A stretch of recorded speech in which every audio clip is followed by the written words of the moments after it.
We always want one of those. Right. Also, you can see daylight coming through, so we need the weather stripping refreshed and casing's in bad shape. Okay.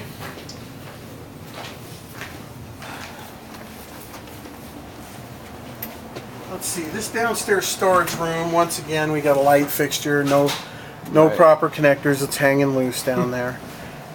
This room's okay, it's been painted white.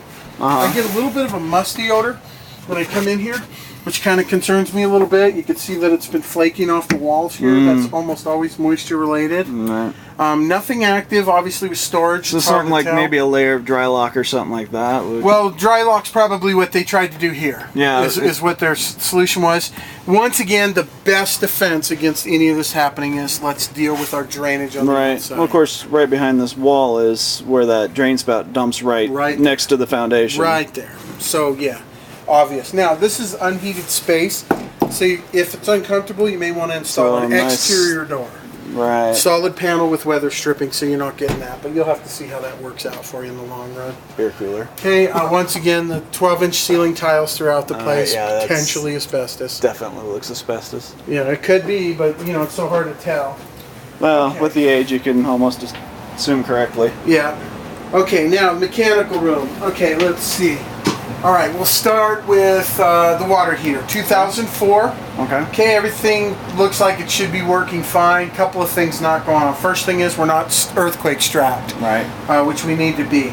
Second thing is we don't have a floor drain in here, so if this discharges, it's going directly onto the floor. Well, that's odd. So you're going to either want a pan in here, or you're going to want to hook this pressure relief valve up to a pump like this, so it'll pump it outside. Oh, okay. This is what's going to the outside thing. Okay, That's I was wondering how it was condensation drain line, working that.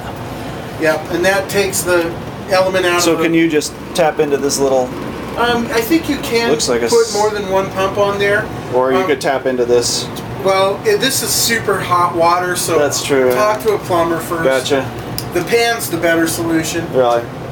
You know... Because you'll find it before it...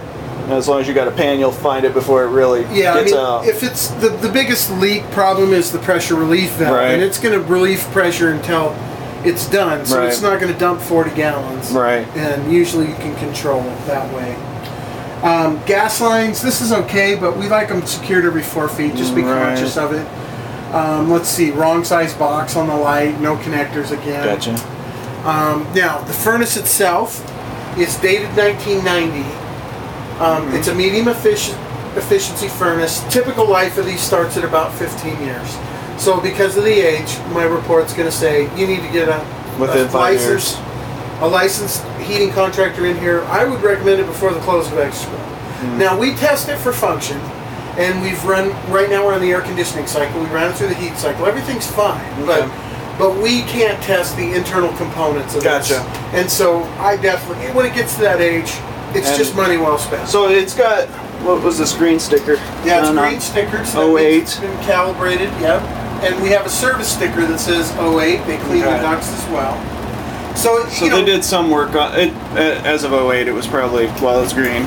It's been serviced. And typically when that service guy comes in, he's giving you a year's guarantee.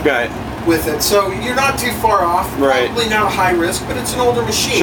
It's a reliable machine. Definitely just needs to be done. Yeah, so he's going to give you service, he's going to clean it, he's going to check it all out. So, I mean, you're guessing it's got another 5, maybe 10 years left in it before it needs to be replaced? Oh, there's no way to tell that. These things, you were saying like 15 years. Is that like just a general life expectancy? Well, and the thing is there's really only a couple of parts on this that if they go bad, it's gone. Gotcha. Most of the parts are replaceable. That's what's the beauty of these systems. So regular service is going to give you a better prediction. Of what's going on. But so it's not something that probably is going to have to be done soon. Mine's 45 years old. Exactly. So, yeah, if you take care of it, they last a long time. So, but I definitely would want to have it checked by a professional. Just so that I know I'm going into it, and then make sure that it's not going to be something that's going to mess with my transaction. So certainly not a bad idea. Service calls on these typically start around 65 bucks. So it's something that's money well spent to get. He's also going to be able to do a pressure test on the Freon inside the air conditioner, which we can't. And give you all kinds of that checkup. So it's certainly a good idea. But otherwise, it looks like it's been well cared for. Now the filter installs underneath. They've got the wrong size filter in there, and it's not properly installed. I heard something about cramming filters. Yeah, so so it needs to be addressed. Okay, minor once again. Condensation pump, we can't really test for function. It only comes on when it needs to. Right. Okay. So it's kind of a sump pump kind of a system. It's got a little float in there. When it fills up, it pumps it out. It's pretty slick. They work good. They're designed for the summer. Sometimes, really, you should never have any problem with it in the winter. But when they're drained to the outside, there's always a chance of freezing. So you'll want to be conscious of that. Gotcha. Yeah, I think we're good there. We got some wallboard replaced. Some cleanup needs to happen.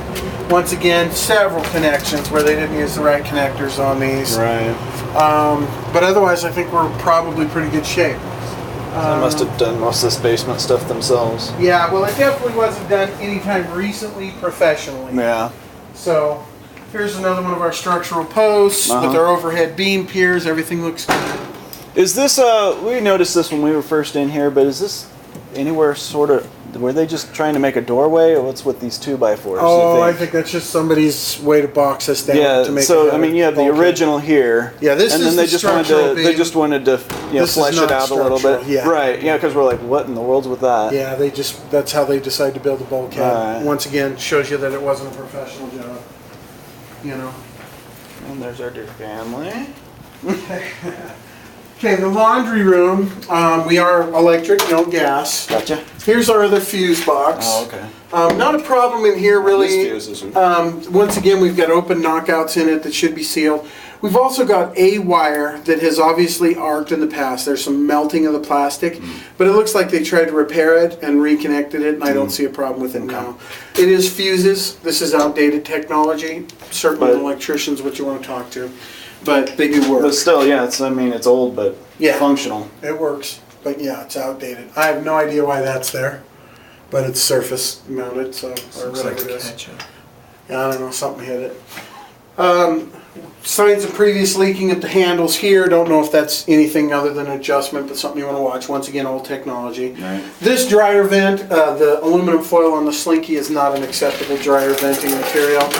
It should be this material here, a flexible aluminum. Okay, so you're going to want to get rid of this setup.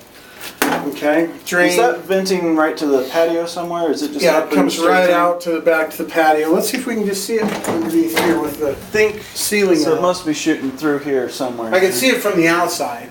Yeah. But yeah, no, I guess you can't see it at all through here. But it looks like a pretty straight run. So it's a straight run. There's nothing really weird there. So just keep it clean. Obviously cleaning it. And we also recommend a basket on that outside cage, just so that birds don't move in. Floor drain is present. Tile looks like it should be functional once it's cleaned up. Let's see, another under the porch storage area. The light doesn't work in here. I don't even see a light switch for it. Yeah, I didn't find a switch for it either, and that's what I was like, kind of wondering. So it's buried somewhere. It looks like it has a pull it's a pull tab. And the chain's not operating. There you go. There we go. Old school style. Yep. I'm gonna make a note of that so I don't forget to put it in. Light fixture, basement storage, pull chain missing. Okay, so otherwise I think you're fine there. Once again, unheated space. So. Okay. Right, so yeah, this is just a nice little heat. Yeah, good storage area, but we'll put some cold air into the room. Yeah. Okay, this is another spot where we have some asbestos tape. Oh, okay. That'll be tested for. Okay, and that'll need to be sealed in or removed. Okay, I think that gets us through the basement. Okay, so you can see lots of things going on, obviously.